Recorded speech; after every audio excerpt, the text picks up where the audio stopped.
It's 8 in the morning, and we're about to start Sundance. Hang on, it's dark. I'm gonna turn on my flashlight real quick. Oh,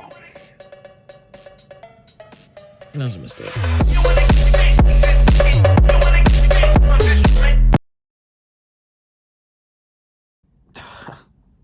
We keep it real around here. I'm probably gonna watch the first movie on my laptop because I don't want to get out of bed. I ain't gonna shower, that's for sure.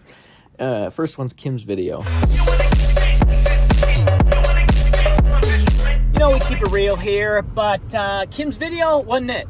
Just simply put, wasn't it. I didn't like it at all. I have almost nothing to say about it because it was so uninteresting. So you know what we're doing? We went to the gym, we worked out, your boy's strong, and now we're going to Taco Bell to get some freaking wings.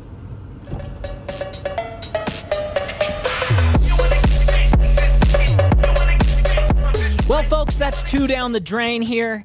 Just finished Cat Person. Not gonna lie to you, things are getting not great for the kid here. The young man, he's in trouble. Yeah, the kid's in trouble. Cat Person wasn't that good. I did not enjoy this movie. I thought it was kind of cute and charming at first. The first half, at least, is kind of cute and charming.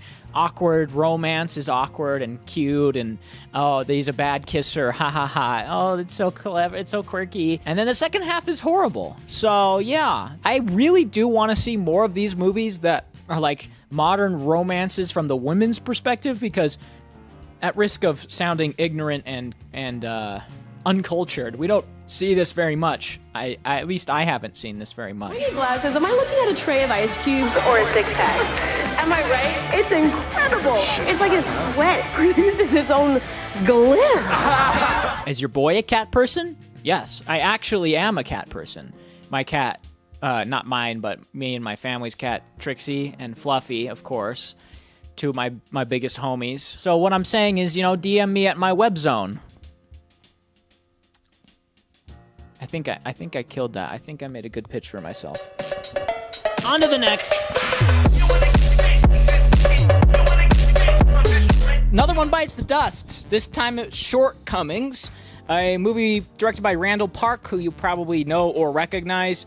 He's making his, I think, feature debut with this movie, and another one that I just don't like. This one is the most broad of them all. This one is a movie about a man who is just a raging asshole. And that's pretty much what this is about. Just this loser guy who's down on his luck and refuses to accept blame for anything. He blames everybody else except himself. He's constantly the victim. He's constantly spouting off about politics. He's just the most obnoxious person that's ever lived on the whole planet. And he needs to come to terms with him being a piece of shit to everybody. A lot of it is really surface level as well. There's like a performance artist that he dates, and she's just the most 211 version of a performance artist, and it's supposed to be funny when she gets on stage and plays crazy punk music and just screams. Like, that's a funny moment that we've seen a billion times. So I didn't like this one, but we're gonna move on. I don't know what I'm gonna watch next, but you'll know because I'll be here very soon, in an hour and a half or 2. We'll see.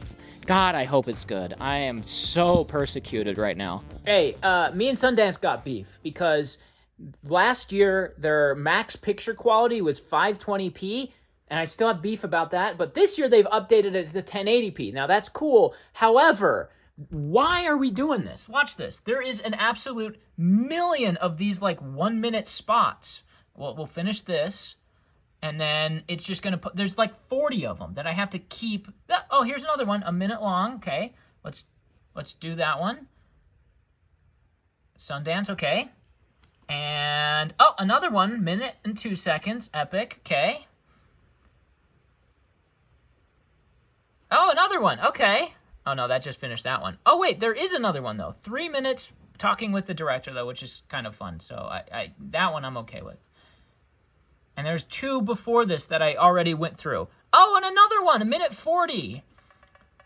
I got beef. You can't be doing this to me. Oh, another one that's 5 seconds. I have to load in each individual video of this. Why can't you just make it... There we go. Now there's the movie. I got beef, Sundance.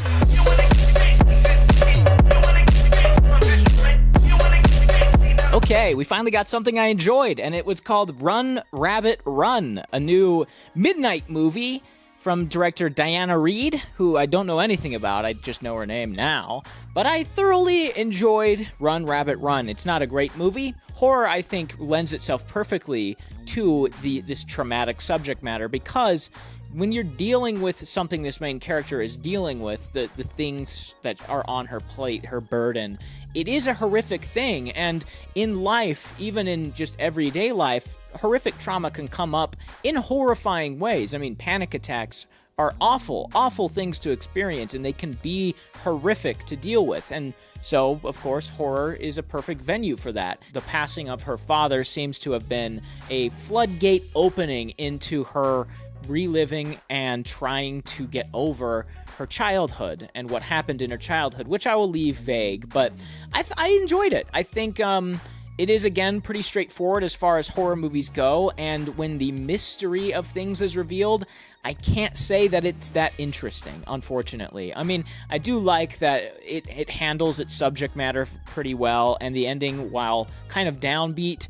it resolves the conflict, it resolves the mystery in a way that's satisfying, but I don't think this is rewatchable particularly, because what really drives the majority of the movie is a mystery. The characters themselves aren't that interesting. The story isn't that interesting. It is just kind of, here's a mystery, and you want to figure out the mystery. Most of the notes I took about this are just questions about what the mystery was going to lead to or what was going to happen in the end.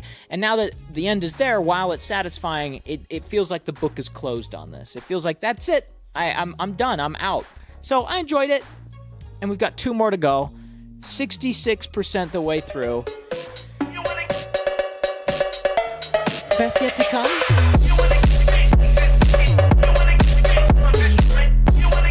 Well, that was Sometimes I Think About Dying. Possibly the best movie that I will see at this festival. Wow, I loved it. I absolutely loved it. It's just so quiet. It's so subtle. It's so understated. And I loved the Oregon vibe of this, dude. It is so dreamy. I mean, I loved the romance that comes on from Fran, Daisy Ridley's character, and Robert. I love their weird chemistry, their awkward flirting. It's so nice. It's so perfectly done. I love the loneliness of Daisy Ridley's character and seeing her slowly starting to realize that she likes this guy, and all these little tells that she has, their little chat sessions that they have at work. The cinematography's great. The music is great. The performances are great. The romance, dude, was awesome. There is more than one time when I was like hooping and hollering watching this. It's just so nice. I love a good, quiet comfort movie. It's like wrapping yourself up in a blanket and hanging out with somebody you love. It's just so nice, so lovely. I don't think anything will top this. And now I'm going to watch Magazine Dreams, which is probably on the polar opposite side of the spectrum in terms of quietness, in terms of endearment. But we'll see.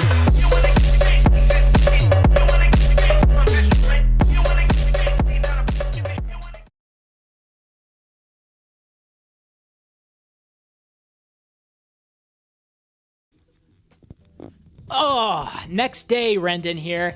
I'm talking about Magazine Dreams because last night's Rendan was too tired and wanted to go to bed. And I really liked Magazine Dreams. The more I sit on it, the more I enjoy it. It's one of the longer movies I've seen at this festival this year, and it really works. It has some dry patches. The pacing could use some work, and it's not altogether original. It's fun, and it does a good job of making its main character, played by Jonathan Majors, who plays Killian Maddox, the central focus of the movie. I mean, this is a character study, and he should have been in almost every frame of this, and he is. I think that is its biggest attribute. I think this movie focusing on this character as thoroughly as it does is what makes it work so well. It's also well shot and has some good music and great performances, but the fact that it doesn't typically go away from our main character is why it's so fun. It's basically Eminem Stan meets Whiplash meets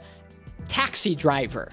And all that comes with. It's depressing, it's dour, it's about possibly the saddest man who's ever existed. He's a bodybuilder who is writing fan letters to his hero, just like Stan, and he even has a moment where he shows up to an event bloodied after an accident, like in Whiplash. Not an accident in this one, but he gets beaten up.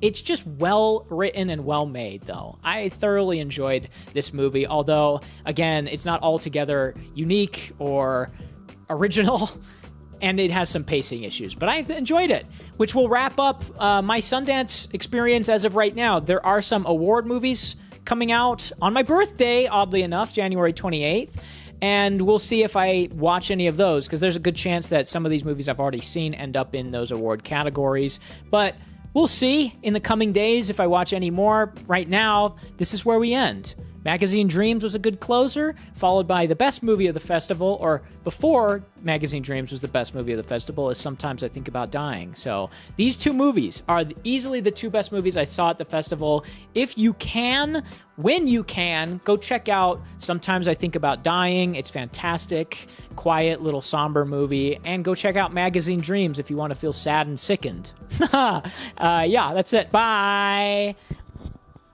Time to play Cop Shot the Kids by disgraced producer Kanye West and amazing rapper Nas.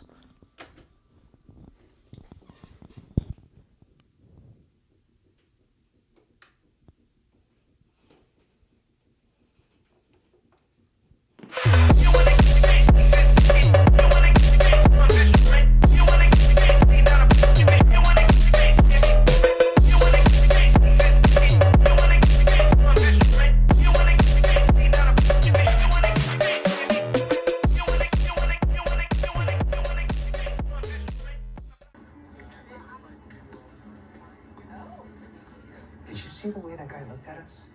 Who? What? What are you talking about? The guy over there. Did you see that? He's like openly judging me. Judging you for what? This is a Sundance movie. Us. Come on. This is what I have to deal with.